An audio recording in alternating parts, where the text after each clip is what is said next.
You stop taking chances because it didn't work last time. I've tried so many different marketing things. This is the one thing that I think marketers love about me is I'll take a risk. All right, my friends, the Ultimate OD Podcast, great episode for you today. Last week, we talked about taking the time out of your practice and being intentional about growth, about thinking about the strategy of business. Today, I'm going to give you some tools to help you do that more effectively. We're talking about our identities, we're talking about failure and how they are related to each other. Trust me, this is more than just some meta thing. These are directly applicable insights that you can apply to your practice that will make your business, make you better. We have the closing thought of the episode. This is the Ultimate OD Podcast. Here we go.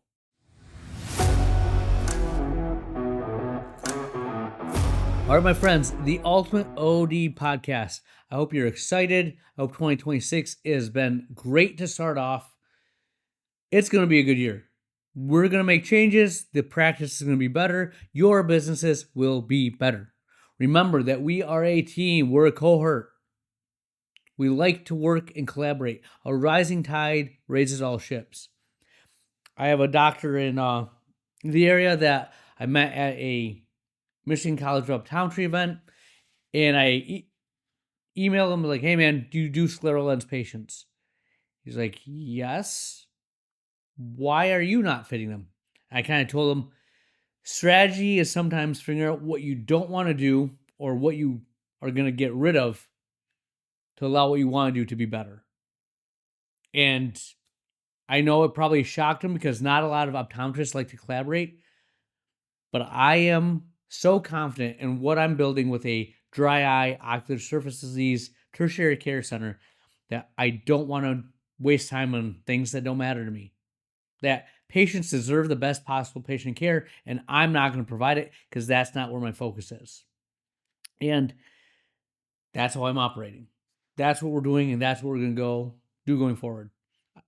I know what I do, and I know what I do well. Ocular health and wellness, optical, and most importantly, dry eye and ocular surface disease. If you work at my practice, that's what we're going to do. You can be a great doctor and do those other things. It's just not going to be with me. So figure out what you want to do and do it well. And that leads me to this next podcast that I really want to go into. And it's the idea of failure. And that the majority of our failures are psychological. We haven't really failed. We've clashed with an identity that we've given ourselves. And I'm going to break this down. But remember this, that if your practice is alive, it hasn't failed. Failure in optometry is almost always psychological. Rarely is it financial. You have money coming in. It's just not the way you thought it'd be or not doing the things that you intended to do. And in our minds, as an optometrist owner, for the first decade of my practice, failure was a slow month. Or when I added the associate, if it wasn't going quite as smoothly as I thought it would initially. Not that it wasn't bad, it just wasn't blowing up like I thought it would. I knew it would take time, but it took a little longer. I had to polish things up. I had to change things a little more. Or if you do a marketing campaign, and this is the optometrists are the worst. They do a campaign and they want to instantly get an ROI the next day. I ran this ad. How come they're not beating down my door? That's a failure for an optometrist. A staff member quits. I failed. I just can't keep them here. Right? That's not actually going to kill your practice. If it keeps happening, you lose all your staff. I still, in my mindset, when I was going through some of my culture issues, said, I'll get rid of everyone. I'll build this back up because I did it once before. I can do it again. Not the best mindset to have, I'm sure. But that's the ego that I had, that I could build this practice. The practice rarely will have that kind of devastating meteor take it out. But we like to create those narratives. If your ops manager quits, oh no, we're never going to make it. What kind of business is that? What systems did you have in place if it was dependent on one person and it wasn't you even, right? What kills a practice, what makes it really start to go under, the owner stops taking bold action. They stop believing that they can improve, or they shift from building a building mindset to getting complacent, not taking risks. They just want to protect what they have. I have a really good thing here. I'm not going to continue to grow. If you're not pushing the envelope, if you're not trying to grow, you're going to fall backwards. Someone else is going to come and take you over. You can't get complacent. When you get complacent, that's when you see practices just erode, fall apart, because there's no vision, there's no energy, no juice. Practices fail not when revenue dips. It fails when the owner's mindset contracts. When they give up, they get scared. And these are things that happen because running a business is hard. Taking chances is hard. And having the belief that there's an outside audience watching you that's going to judge you or have a say in it when they really don't care. But we build up this mindset that your peers really care about what you're doing. That you're going to have to go and tell someone that, yeah, we had to close an office. I had an office in Coopersville, Michigan. Closed it down. I learned a ton from it. Wasn't the best day of my life closing that office. There's a lot of money, time, and energy that went into that, and I didn't make it as successful as I wanted. It was my fault. I know now what I should have done, and I guarantee I could have made it better now.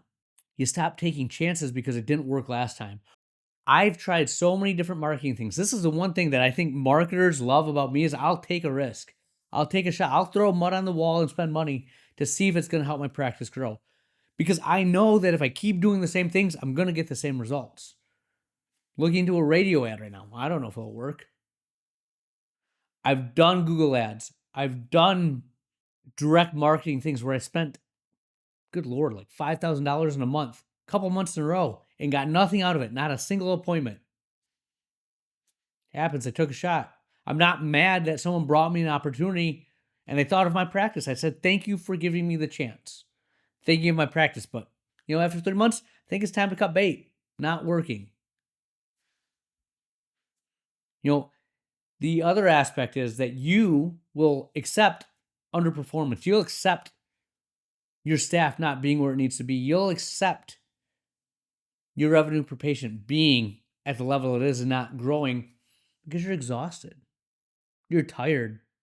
You don't have the energy to put into the business. Listen to the last episode. I talked about how that mindset has to shift, that you have to give your time to be rejuvenated, to have energy, to think about the business. But what I'm talking about here is the psychological games that we play and that we battle with because we don't want to fail. We don't handle failure well. As optometrists, we are used to winning, being the best student in your class, to graduating, to being smarter than most of your peers. Being smart doesn't help your business win. Taking chances, having strategy, being calculated isn't all straight book smarts. And that's what we have a lot of. So what I think is that our psychological failures are a result of our identity problem. So let me ask you if any of these sound familiar. These are the sources, the root cause of your identity problems. I'm more of a clinician than a business owner. I don't want to be that kind of practice. I'm not comfortable leading people. I'm just trying to keep things stable right now. How many of you have said something along those lines? I know I have. I've said that before. I hear it all the time. When I talk to other doctors, those things come up time and time again. And they're not observations. They're you claiming an identity. You are putting your line in the sand, and this is who I am. If you see yourself as a doctor that owns a practice, you're going to optimize for comfort and certainty. That's what doctors do. We like to be comfortable, we don't like risk, and we like to know what the next day holds. What's behind door number 1? If we know that, we're not going to try door number 2. That's the doctor that's an owner. Know what a CEO does that happens to be an OD? You optimize growth and leverage. You see where you have opportunities to take more of a market, to grow the business. You just happen to be in eye care. CEOs aren't constrained by the same things that doctors are. Yes, there's laws, rules, regulations, but they are looking for opportunities, ways to vertically integrate their business or make them wider horizontally, right? They just want leverage. Give me a chance. Give me an edge. Can I get 6 months ahead of this other company, and will that allow me to break into the market and be the first mover? Or do you see something where you don't want to fit sclerals because you know your future's in dry eye and ocular surface, and that's going to take away bandwidth from your doctors, from your staff, from patients that really aren't going to get the things that you want to sell? Saying no to a patient? Scary, isn't it? Referring to another OD? I don't do that. Identity issues. Okay? Remember, identity shapes your decisions. Decisions shape results, and results reinforce identity. If identity doesn't change, the practice can't either. You have to change who you think you are and what you believe you can do. Most practices will not fail. And if they do, it's not going to be fast, right? It's going to be a slow plateau where you stop growing. And the owner tells themselves a story that we're in a good spot. There's no more room for growth in our area. We've maxed out our capacity. And they recede back into the ether as someone younger, hungrier, ambitious that hasn't been constrained by the identity that you've put yourself into. That this world, the industry, the experts have put you in this little box. And that's where you're going to stay because that's what they've experienced. The people that change the industry, that move forward, are doing things that people said couldn't be done. You know, what you say to people that say it can't be done? Take a step back and get out of the way of the people actually doing it. Okay? Right? You have to be willing to take chances and not be afraid of failure because remember, it's in your mind. There's some mindset shifts that you have to make. And I want to give you some examples, some things that affect us on a daily basis. So, doctor identity, pricing. I don't want my patients to be upset. Oh, okay. Where a CEO is looking at the business, he says, you know what? Our pricing reflects the value and our sustainability of care. We have a level that we will not go below, and to provide the care that we want to give that's the best for our patients, this is the price that it costs. Not saying it's for everyone, but the people that want the best will come here and they'll pay for it because we're that good. There's a belief versus, oh, I don't want to make Mrs. Jones upset. Mrs. Jones has always come here for years. If she leaves, is there anyone else? It's a finite mindset. There's not enough resources. It's a scarcity mindset. Operate out of abundance. 1 million people and opportunities out there. They will see you if you are good enough. Gotta be that good. Hiring. Doctor mindset. It's cheaper if I just do it myself. I've said that a time or two. CEO. My time is actually better spent on vision and strategy. I'm going to hire someone to see patients. My time is better spent outside the exam room. You know what? I'm not going to see patients this day, but I'll see more Monday, Tuesday, Wednesday because I'll hire another staff member that makes that possible. See opportunities. Make them happen. Have a strategy. Have a plan. Marketing. Huge one. Doctors. I don't really sell. I don't want to be too salesy. All right. You are running a business. You realize that, right? They're going to spend the money somewhere. It's going to be with you, the expert that they trust, or the influencer, or the guy that's just trying to make a buck. Right? CEO, if patients don't know we exist, we can't help them. Different identities. What's your identity?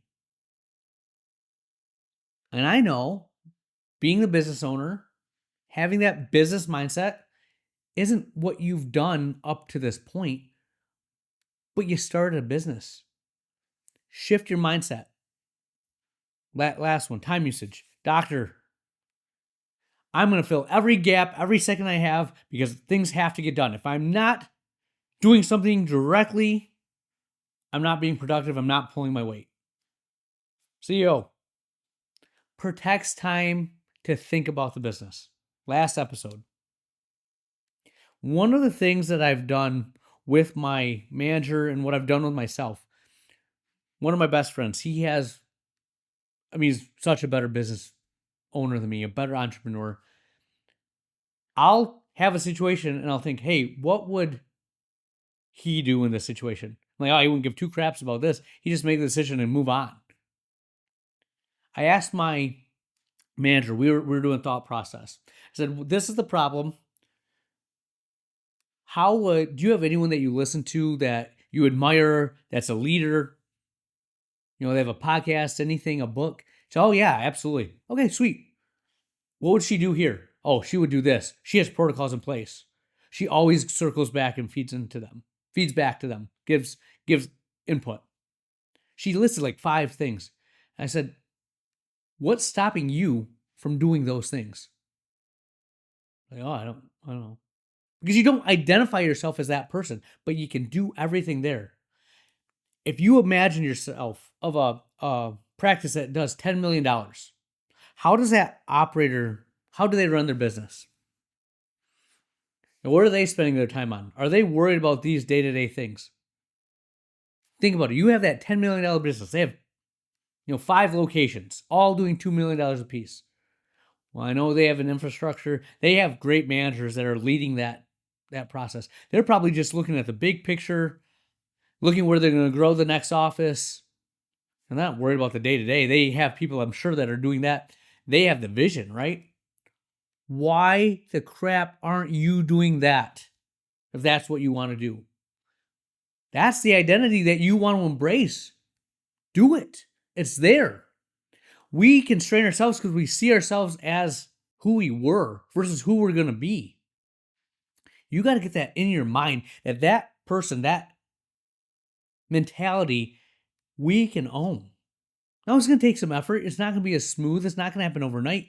But you can have that mindset and you start thinking in that way. I saw a weird Cody Sanchez. I love her. She's great. She's like, go into your closet and look at all your clothes and anything that doesn't line up with the person you want to be, that $3 million business owner, get it, throw it away because you are the new you now.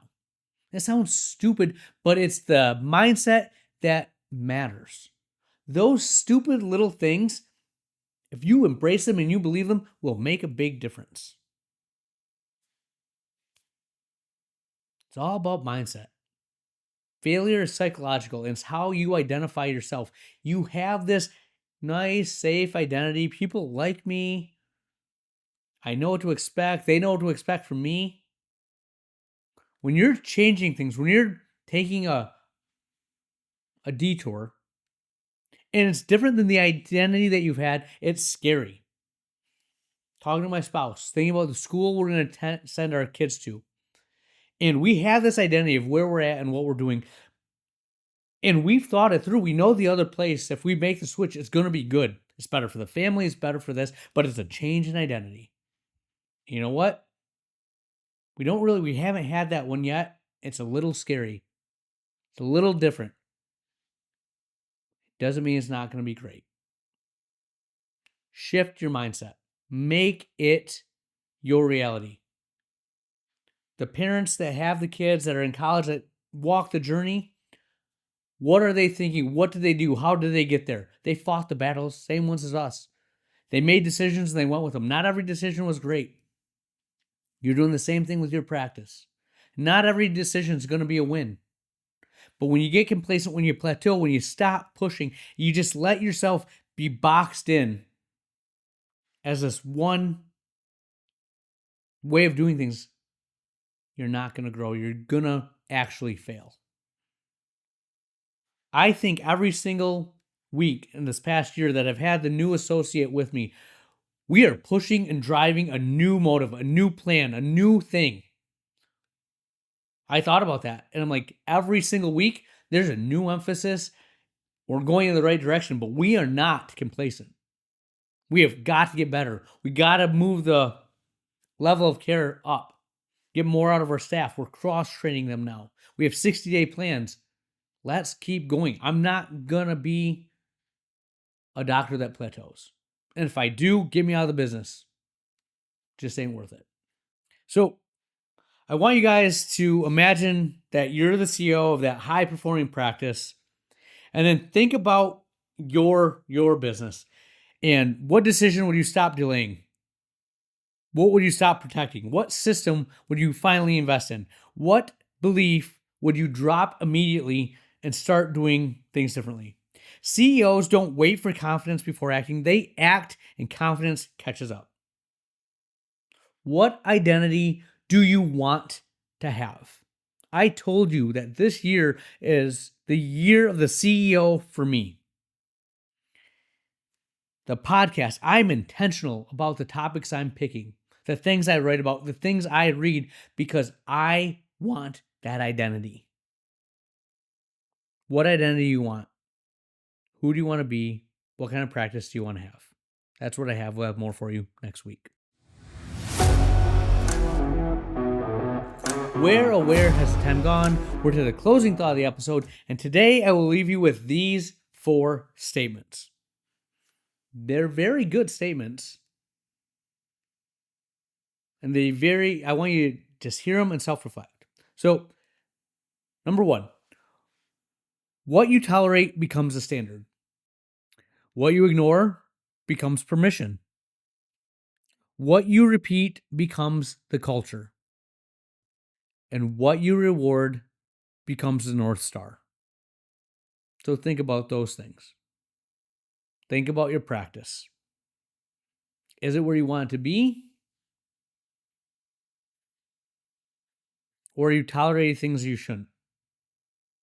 Are you ignoring things that you shouldn't? Are you repeating the things that are building the culture that you want to have? And are you rewarding the effort, the staff members, the patients that you want more of? Only you can answer those things, because I could justify a lot of things to an outsider looking in, but I am the only person that knows what I truly want and where I'm going and how it's going to be done and what really aligns with my core values. You need to know that for yourself. That's what I have for you. Dr. Lily out.